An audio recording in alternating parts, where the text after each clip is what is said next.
ആ ഒരു കേക്ക് തന്നു വെച്ചിട്ട് എന്തൊരു ബഹളമാണ് അവിടെ. എന്താണ് അനുമോൾ പറ്റിയത്? ഫുഡ് വിളമ്പി വെക്കുമ്പോ പോലും മറ്റുള്ളവരുടെ പ്ലേറ്റിൽ നിന്ന് ഇങ്ങനെ എടുക്കുന്ന ഒരു സ്വഭാവം ഇവനുണ്ട്. എനിക്കൊന്നും ഇഷ്ടപ്പെടുന്നില്ല. ഞങ്ങൾക്കും ഞാൻ പറഞ്ഞു ജിസേൽ അങ്ങനെ തവിയുടെ എടുക്കല് കട്ട് ചെയ്തിട്ട് ഓരോ പീസ് നിങ്ങൾക്ക് ഇഷ്ടമുള്ളത് എടുക്കാൻ പറഞ്ഞു. അങ്ങനെ ജിസേലിന് പറഞ്ഞു ആരും കള്ളം, പച്ചക്കള്ളം. ഞങ്ങളെ കട്ട് ചെയ്ത് കൊടുത്തയക്കണോ അതോ എന്ത് വേണം? അതൊക്കെ വലിയ ബുദ്ധിമുട്ടല്ലേ? കൊടുത്തയക്കാതിരിക്കണോ? അയക്ക കൊടുക്കാതിരുന്നാ അത്രയും നല്ലതാ. എനിക്ക് ജലദോഷമുള്ള അല്ല ലാലേട്ടാ, അനുവിന് വേണ്ടെങ്കിൽ അനുവിന് വേണ്ട, ബാക്കിയുള്ളത് ഞങ്ങൾക്ക് എല്ലാവർക്കും വേണം. ലാലേട്ടാ കട്ട് ചെയ്താണ് ഞങ്ങൾ കഴിച്ചോളൂ.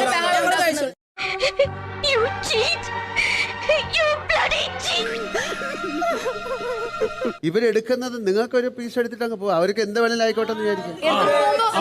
അയ്യോ അങ്ങനെ പറഞ്ഞൂടാ, കുറച്ച് ഓവറായാലും എല്ലാവരും ശ്രദ്ധിക്കൂ.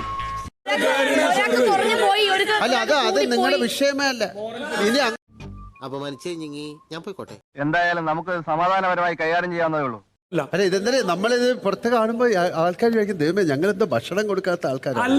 മുതലാളി, ഞാൻ ഉപദേശിക്കുന്നു കരുതരുത്. മുതലാളി ഒരു ചെത്തിയാണ്. എന്താണ് അനുമോൾ ഭക്ഷണത്തിന് വേണ്ടി പട്ടിണി കിടക്കണം എന്നൊക്കെ പറഞ്ഞ അതിന്റെ അകത്ത് പോയിരുന്ന് പറയുന്നത് കേട്ടു. വീക്ക് വെച്ചെന്നുണ്ടല്ലോ.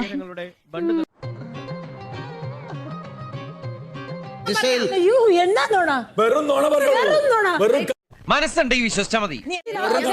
ഹൽവ കൊണ്ടുവന്നപ്പോ ഹൽവ ഇങ്ങനെ വാരി തേരി കൊണ്ടുപോയി, ഓടിപ്പോയി ഇവര് പിടിച്ചു. അപ്പൊ പിന്നെ താൻ എന്തിനാണ് ഇത്ര വലിയ വർത്തമാനം പറഞ്ഞത്?